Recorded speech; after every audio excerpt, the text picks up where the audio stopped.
suggest that you paint the tree upside down because it's easier, right? Why? Because they're kind of trying to get you to promote pulling the brush behind you. So if you're trying to develop this, what I would at first do is paint them sideways, not upside down. So think of it as a branch that you're pulling the hair of the brush behind you. So if I then put it into that mark and then continue to pull it, you see the brush naturally will flow behind as you drag it, right? So if we then turn that the other way, what I have to do to make that work is I have to put the woodwork of the brush ahead of the mark, because what I'm then doing is dragging the hair behind me to make the sort of flowing end mark of the branch. So it's a dragging system a lot of the time. Right. Also, it's joining things up.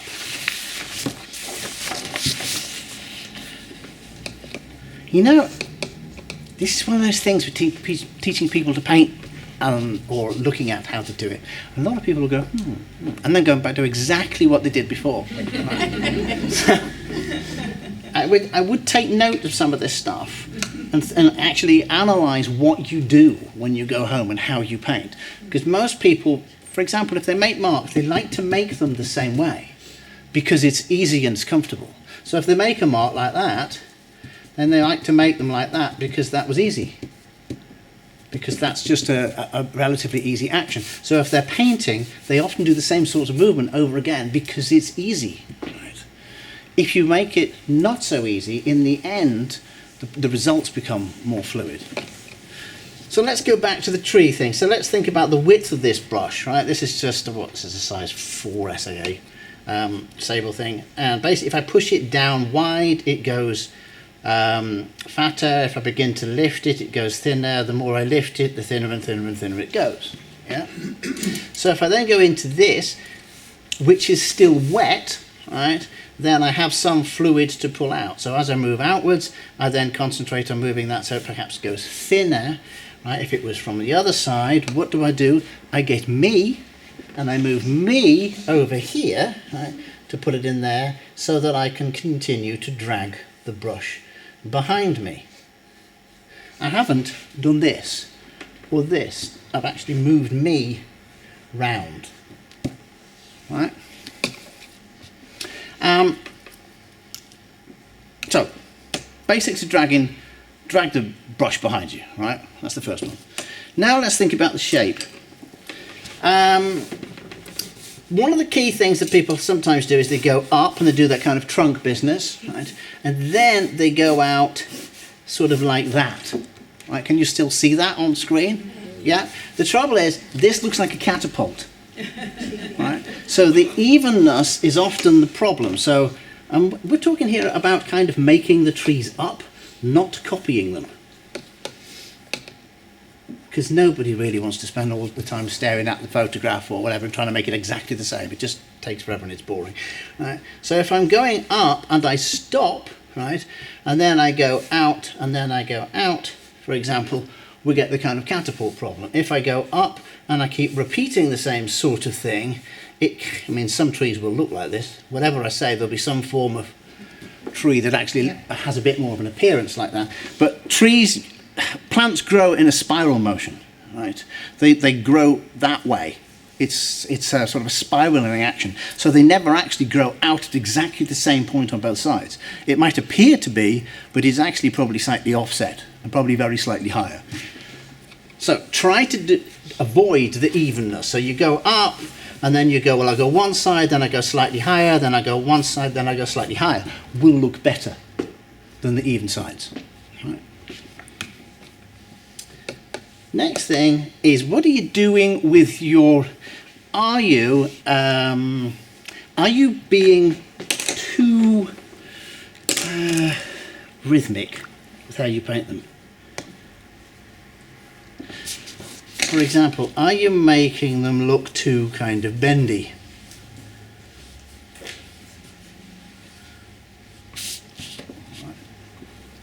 They start to look like they're doing the sort of hula hula if they're like this. they're just sort of too rounded. Try to think about making the mark, and let's say we do a straight line. Instead of just going totally straight, I have a tendency to do this. I start and stop just a bit, minutely changing angle. Right? So if I did the same thing coming up with a thinner one and I did a thinner one, I start and stop. And what that does is it almost creates like a budding point between one thing and the next. If you actually slightly stall it, it will be further amplified. So if I go up here, I do that.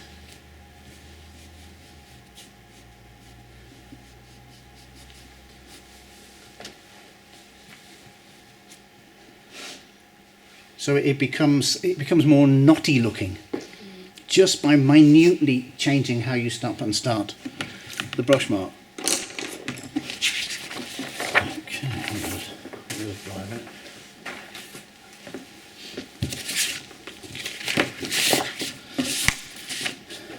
the top shape, right?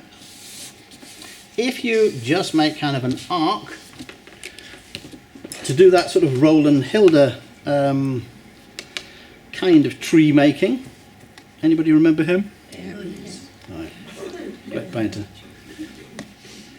What he did was he kind of drew it with pencil. I've done it with pens, I can see it more easily. Then he would come up, slightly stoppy starting, going fainter and fainter and fainter, and sort of stop a bit before this line. And then he would come up with another couple of reasonably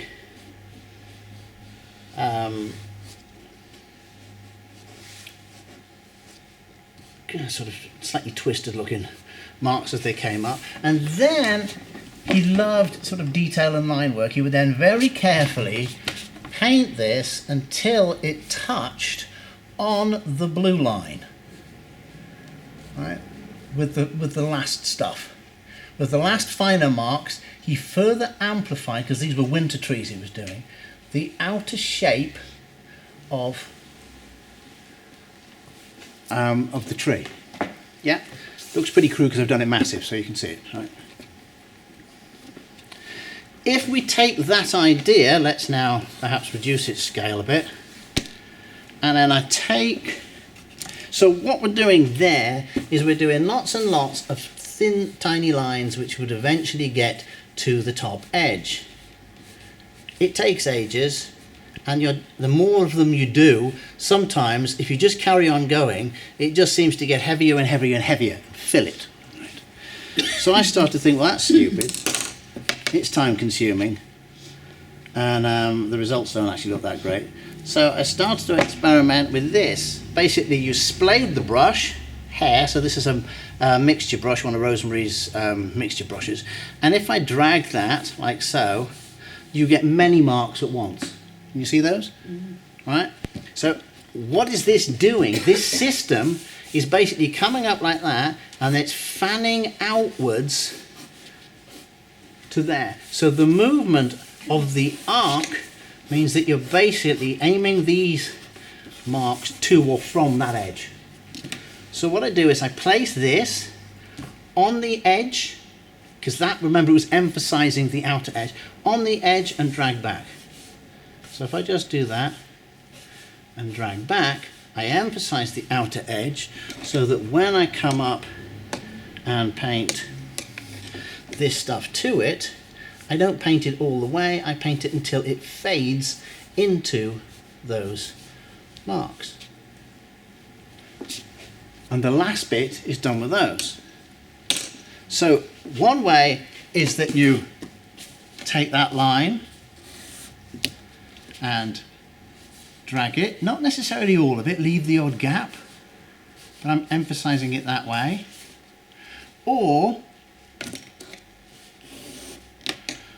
I take that until it doesn't hold a massive amount of material, and what am I doing? I'm still trying to make this go into the middle, so I found the direction of this placed on the edge of those. Therefore it's achieving the same thing. It's a bit like kind of the fingers of my hand, right?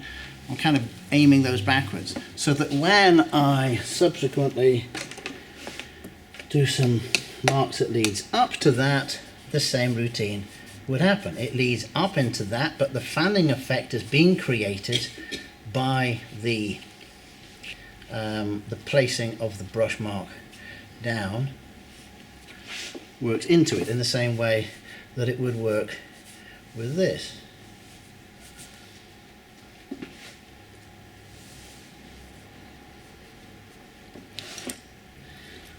And of course, I say of course, you may not have thought of it, is you could then put that one on top of that one, so that you add both.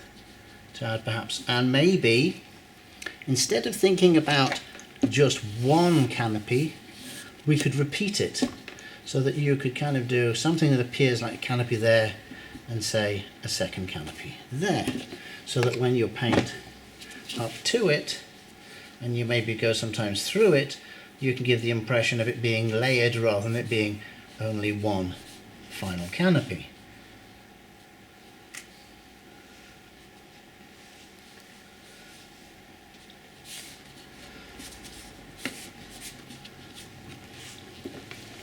Yeah.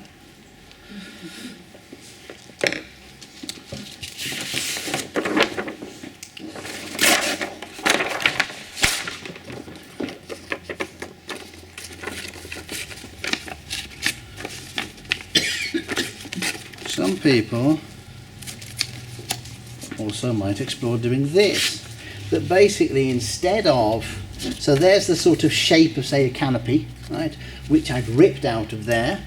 So if you're not that great at, so this one, you have to very carefully hold the edge, don't you? But if I just went from there and pulled that inwards, like that, then that creates that kind of fine canopy thing, but the piece of paper does some of the work. That means that then when you come up, you know, there's the same routine, but I hadn't really got to work as hard being careful with it. And if I've done it once,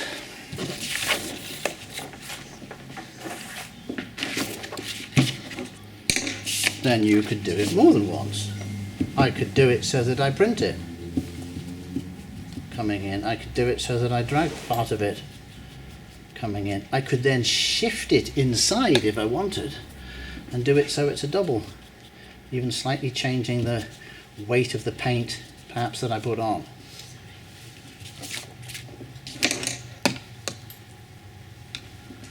So that I'm coming up and into that.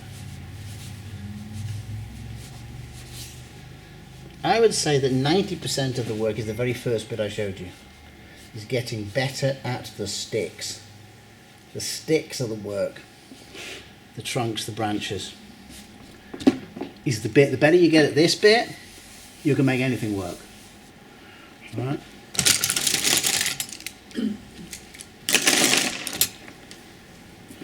Let's take, okay,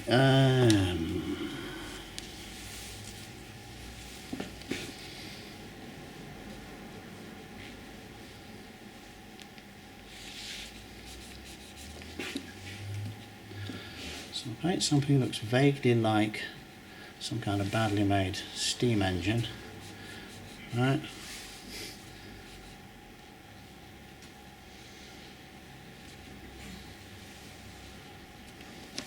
Yep.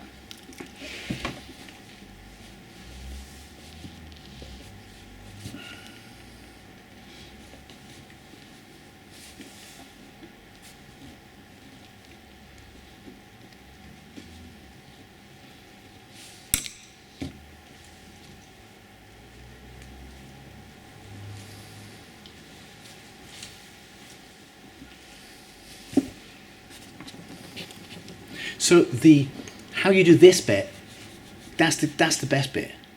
You can get away with murder if you can do that bit okay. Right? Okay. You could try using different forms of brushes to make some of these sort of top marks, you could experiment with using kind of fan brushes, that sort of thing, you know, experiment with that. You could use combing brush, any of that, anything that does a multiple mark. But if I'm honest, there's nothing really quite replaces just the basic round brush with a bit of a point on it, because you can control it so much more easily. Yeah. So, that very basics for that. Other one would be, you know, if you're making a bunch of stuff, again, you only need to paint the bit that leads up to them reasonably well, and you can make many of these shapes appear to be all right by how well you paint that bottom bit. How you paint the trunks, the branches, the stuff that leads to it. I won't bother filling the building in. So some people, once they've worked that out, then they really start to enjoy making the kind of broken brush mark tree, because they realize that their enemy is when they kind of, well, they start off with all good intentions. I'm going to make this all separate, right? All the marks are going to be lovely and separate. But then they start to not really be able to stop themselves, and then it becomes more and more kind of filled, and eventually it becomes more and more of a ball. Right? The ball, that kind of shape, becomes dominant. And the reason this is problematic is that this shape is like massively attention seeking, as is this one. And particularly this one. Right? You know, oblong boxes and whatever. So as soon as anything becomes one, so if you're going to try anything, you want to make just that sort of curve is a better idea, rather than aiming for the ball, which is why, if you notice, this is really, if you simplified that, is more that kind of shape. It's like a curve shape. So, and one of the things with landscape painting particularly is that this mark makes things look like they are going that way. Right? So if you were going to paint the land, right, then the land most of the time is marks which are made up of that sort of overcurve. Whereas if we came down to the beach and the sea, then the sea is generally made up of undercurves. Right? So a lot of the time, if your tree is drooping this way, right, then you need to paint overcurves. And you can have a few overcurves that makes it look like it droops, and then you can do your branch marks that come through it, and then it appears that it's generally an overcurved drooping tree. Right? If the tree is more of a strange sprucey thing or whatever, then that needs to start to go the other way. And you think, well, what's it like if I do some undercurves? Well, they'll also work, because they generally, you will find tree forms which are also an undercurve form for that tree. So right there you've got two different types of trees. The thing that I would get out your head is, so is it a spruce or is it an alder that you're doing? Nobody's doing that, really. Most of the time they're doing trick effects that look like trees. Right? So if you were doing, for example, some kind of Christmas tree, to put it bluntly, right? It's an undercurve. See how I'm doing like sort of hints at undercurves? They could be splayed out from, but generally that's an undercurved tree, and then I might add some more bits to kind of join and smarten that up. But it's an undercurve tree. The obvious super over-curved tree would be something like a weeping willow, which is really kind of over-curving to the highest degree. Yeah, it's that kind of, it's a really over the top, over curve. But if you get it wrong, then you end up with the ball because you're making the marks too many times. So to avoid that, a lot of the time what people have a tendency to do is to make the broken mark, the sort of erratic mark. Dragged, tapped, bashed, whatever. You get a lot of this in the kind of, Ron Ransony end of it, or the traditional minimal watercolor painting kind of approach. And it works, particularly, but it works very well if you can paint the trunk and branches all right. If you can paint them all right, you can get away with anything. And it automatically gives you spaces where the birds can fly through. Yeah. And if you then wait for it to dry and you do some other bits marked, but not necessarily going over the light bits, but some of the dark bits, you can add a little bit more density to it. So what am I using here? I'm using a squirrel brush. Why did I choose the squirrel brush? Pick that up? Well, because it basically doesn't move out of its position very much, right?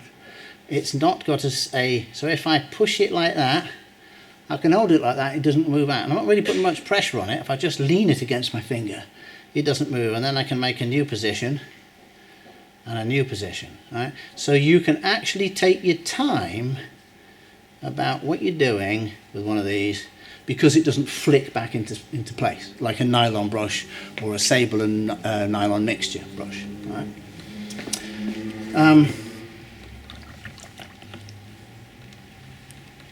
So the reason that these work okay is also because they're broken marks, and broken marks are they are softer on the eye. Right?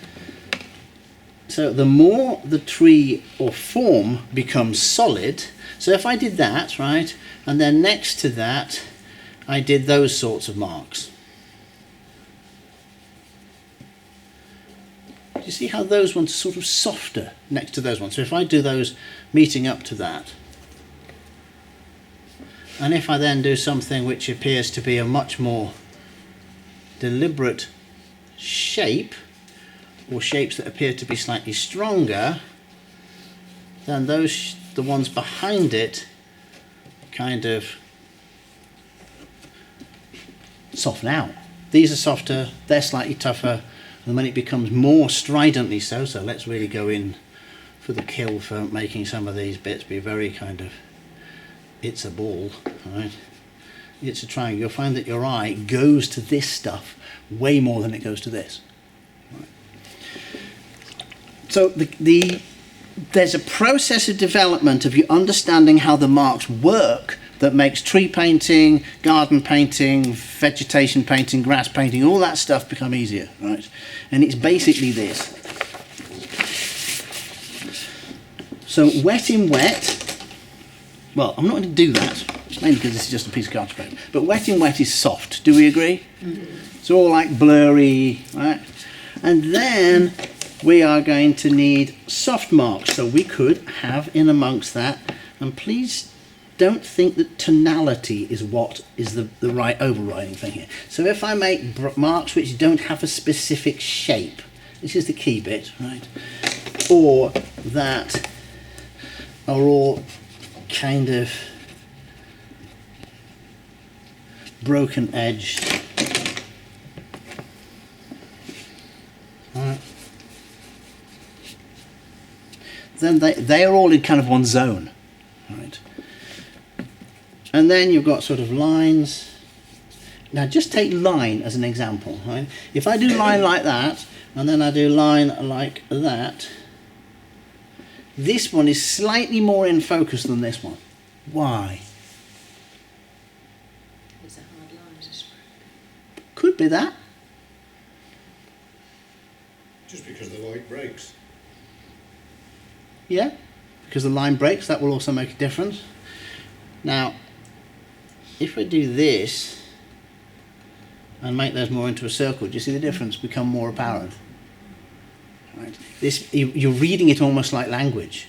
We're going all the way along here to the top then. When here you're going along, oh, stop, up, stop, continue. It's giving instructions. Right. So if, for example, you had next, yeah, let's just make it simple. Let's go.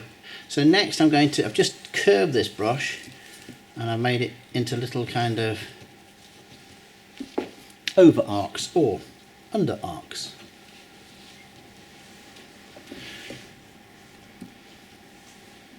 And what about if I then went like, so if I then go like this, or like that, or we could have spattering marks.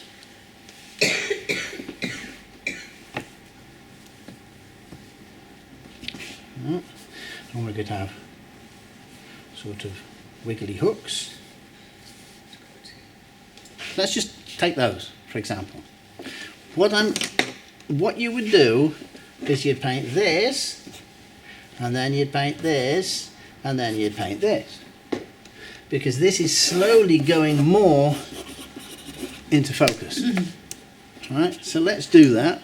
We will start off with something which is broken in that way, or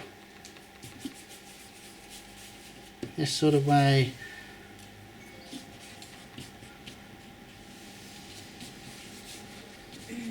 Right, and then we're going to go in with line. I'll miss a bit, do a bit, miss a bit, or just carry on through. If it fuzzes one shape into another, that kind of mimics wet in wet, so that falls out of focus.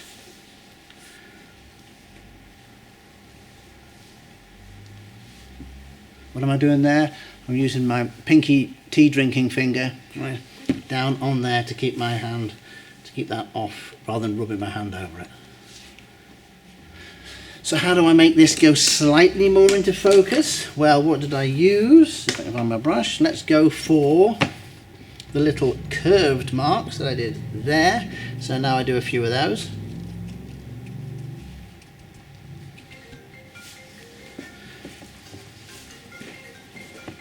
Do you see how the little curved marks, whether I do them that way up or I do them that way up, appear to be slightly more attention seeking, slightly more in focus to your eye.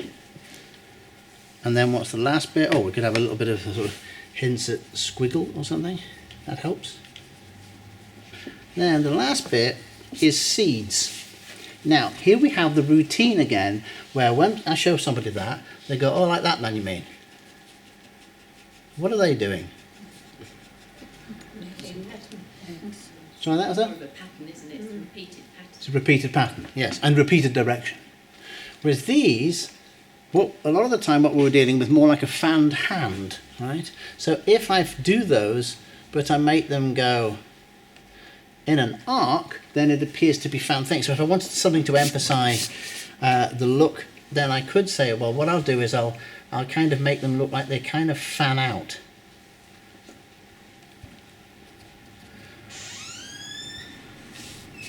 Right? So your eye is then likely to go to those more than they did the previous marks. So if I want to draw your attention to something, an area, then I use that routine to draw your eye. I use the seed-like shapes to draw your eye into those areas of interest.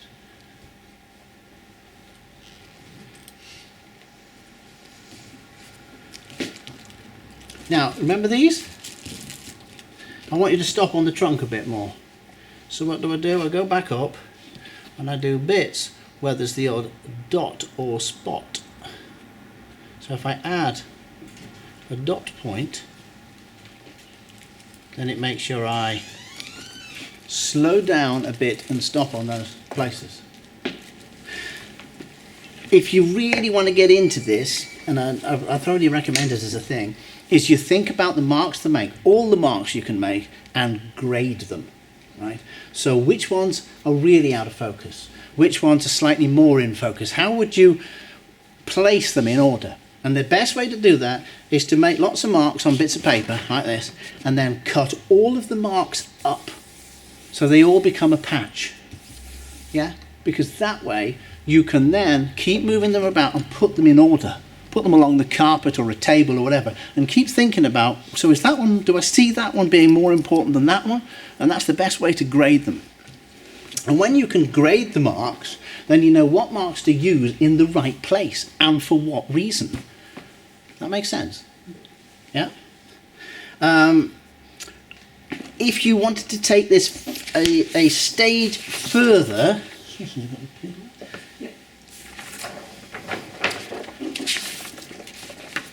what you start to play with is that as soon as you, let's do it here. If you go towards the sort of ball routine or the triangle, right, once you've gone past this kind of mark making, and there are many, obviously as many marks as you can think of making, right, then you end up with sort of the ball, the triangle, the square, etc. Now, the more sharp that is, for example, the more it will draw your attention than it would if it's rounder, because it's a more recognizable shape. So your mind is going, oh, I know what that is. That's a ball, that's a triangle, that's a diamond, that's a oblong, whatever. Right? So the more it recognizes that in your tree, your mind says, that's not a tree, that's a circle. That's not a tree, that's a triangle. Yeah? So that's why the kind of vague tree is very popular. Because when people had enough disasters of the ball tree, or block tree, or whatever, they start to break the thing up, but not really know quite why they're doing it. Right? So let's look at this a moment. And let's look at what it's like if I leave a hole in the middle of the triangle and the box. Let's go back to that line. So we have the line, and then we have the sort of the let's say a circle, and then a line, and then let's have a line and a more of a box shape and line. Let's see if we can go line and then some kind of triangular shape and a line. Do you see how they're all slightly different to your eye? Right. But what's the difference if we go line, so with a hole in it, line. I'm doing a better one of that.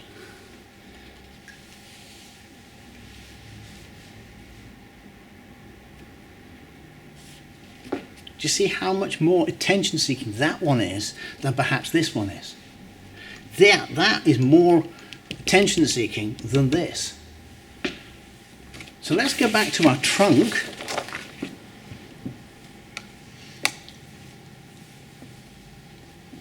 And if we went up like that, and we left a hole in there, when you go up to it, then it becomes the only thing almost that you see. Right? Now if we went like this, and this time we went, say, like that, and then we did another one, there's a good reason to target. It has circles inside circles. Yeah, because it seriously attracts your attention. So if we then do that and we went like that, even if we went into that and out of it, just look how domineering that is as a shape inside if we're doing a trunk. It's massive. So most people don't go down this road because they don't really know what they're doing and it's a bit frightening. But if you do dare veer off the path for it, in terms of pattern and all that kind of slightly more modernistic art painting that you can do, it opens up a whole new world. Right? And the beauty of it in some ways is that you can start to decorate a tree. So let's say I go like this, let's go box with a box, and then I might do that, and I might do a curve, and I might do wiggle. Right. And then I'll lead that down into a spiral. Ooh, they're going to be exciting, aren't they? Right, and then we'll do a circle. Right, and now we'll come through here like that. And do some things that could maybe be bits of bark.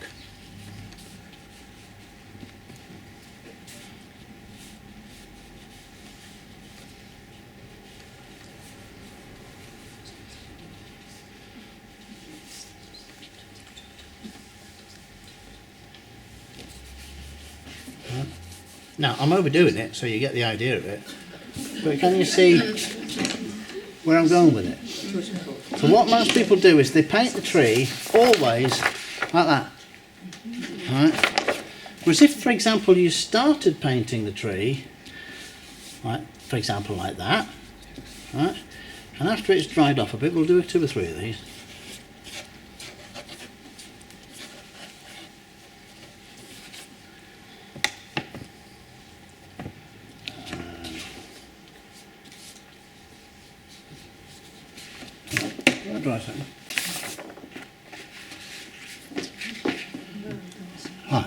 Now can you see I'm going wild?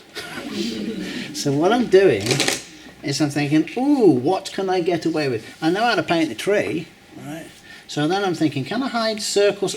It's through here. I'm just decorating into here. I'm making shapes and forms move around this. I'm not bothered about whether it looks like a real tree anymore. I'm just playing with patterns. So I'm doing that silliness, right, within a kind of more modernistic look, playing with that pattern shape. So when we go back to this, the simple version would be that you paint some of this, say, up, and then you leave bits, so you don't paint a bit, miss a bit, paint a bit, miss a bit. Therefore, you get sort of spaces going on. And then if you've got the spaces, you could maybe do something, just a bit of something into the spaces. So as when, so let's say we're doing something like this, even if you just sort of went in with blobbly bits, and then we go out, we can start to make something that looks a little bit less flat and dull. You could then think, well, what about a kind of line stuff? This is a very used to death and rather useful method. You step down stairs, or you go kind of up. Right? So it's like a hatching in a line. So if I do that, I often do that. See what I'm doing? So I'm kind of coming down the shape, and then I might go like this, and then I kind of find my way down here, and then I might make a mark there, and then this I might start like that, and then I might go over here. Do you see how it makes your eye travel up the thing rather than it just being an obvious up and down? So it sort of flutes with the shape. Now if we mix a bit of that, so let's now think, ooh, well, if now we're feeling a bit more daring, we'll go round a shape, and then we could feed it into, I mean, I haven't planned these marks, right? Feed it into that, I'll make the odd mark into that, maybe I'll make something that's a bit more of a boxy shape there, emphasize that point as a triangle, maybe I'll do that bit, and then I'll go and do that line work down there, maybe I'll make that into more of a shape, play something there, a few little marks.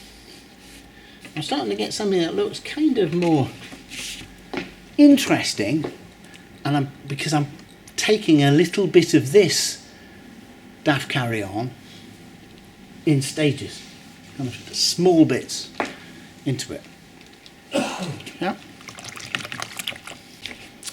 One of the other things that often is a useful thing to play with is that you remember that over business, is you make a number of them and then you add the odd bit to them. Like just making something extra kind of roll with them.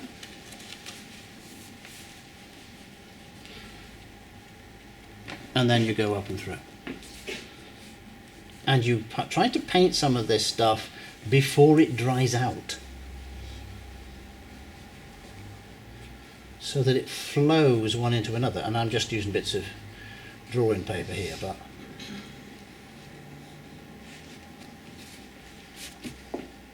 so it's in a way it's like you're doing a series of kind of parachutes, right? Parachute,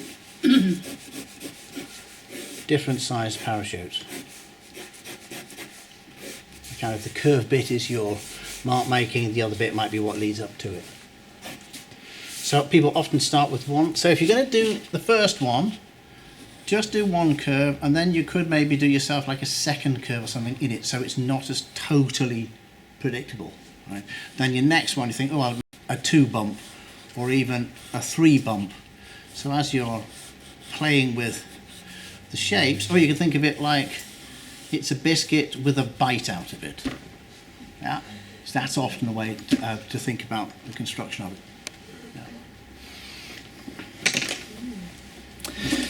Yeah. Fast and cheating way of doing trunks, branches. There's a little video I did for SAA on this you could watch, which might be helpful. Is that you basically use something like this, which is a combing brush, and that does tons of lines one on another, right? So if I wanted to make a trunk, I could just paint it straight, right? And it's incredibly mechanical, this. Or I could slightly bump it, or I could miss bits and bump it.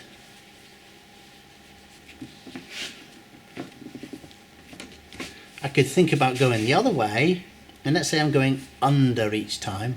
I could make marks which are slightly curved, bouncing, going under. Or I could go over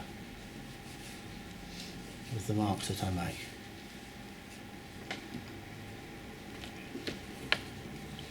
Then I could try thinking, well, I can go upwards, why don't I do overs, for example, with the ones that I did vertically.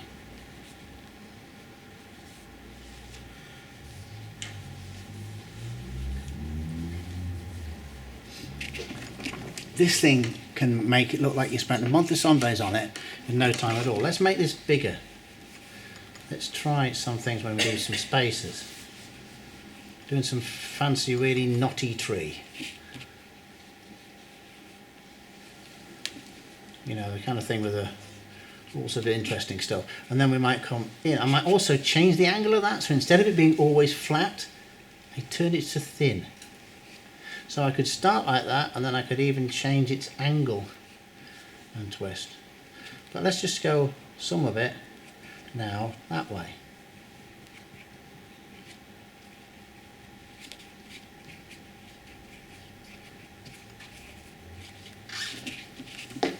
Yeah, and then into that, I'll make some darker bits. We'll let the wetting wet run into some of the gaps. Looks like I've spent ages on it, and it's taken me 5 minutes or less. And then you fiddle and faff on with it, but you add bits into it and mess on with it, or you tint it when it's dried out, for example, like that one has. You know, you make it a slightly different colour. You'll still see the marks coming through it. How are we doing for time? 3 minutes. 3 minutes, 7 seconds. Okay. If you really want to be fancy with that sort of thing, you might even think, oh, well, what I could do is I could sort of start with my middle bit, and then you could work your way outwards. You can get these things in different widths. This is quite a wide comber brush, but you could get a more narrow one. Right. So, and you could try it with other stuff. Obviously, each time I'm doing one of these things, if we went back, for example, to this, the more work you then subsequently did in you know, the extra bit of mark making a new shape. So it's often I'm playing with the idea of shapes inside shapes. Very aware of what shape, or trying to be aware of what shape will do. I avoided it for years. I didn't know what I was doing. But the more you dare to play into that, and you start to see how a lot of artists who are doing things quite successfully, they're doing more of that. You know, they might be thinking, so what about if I go over the tree that way? Right, and then I come back, play with that shape a bit more, come back. Maybe I come straight down in there. So instead of it being a let's hope for the best approach, you start to be very conscious about what you're doing. Now, I don't suggest that I think any of the stuff I've shown you, you immediately go home and try to put it into finished pictures. This is much more of a go away and go, okay, what did you do? I could look at that shape thing, I could do the graded marks or whatever, and you just experiment over and over again with bits of it. Because what I'm showing you here might be bits from 10, 20 years of playing, experience and lessons and whatever. When you go, that'll be a quick way of showing that. But the process of getting there, just using, say, broken marks, was quite a long time for me. Because I was experimenting with how do you make them again, not just once. How do you just make them to order? Because that'd be part of the other thing. And then how do you know where do they look good? Best way to find out where they look good, look at other people's work. Make a mark, and then look at other people's paintings and go, where have they used that sort of mark? Oh, they've used it only in the background, or oh, they've used it to soften down the look of branches, or they've used those sort of seed marks or marks with holes in or whatever, because it's a little bit more attention seeking. It's like language. This stuff is like, in a way, it's kind of like learning musical language, you know, what notes mean, or what certain sounds would be suitable in what certain types of music. It's the same kind of idea. I think I'll stop there. I'll shut up now.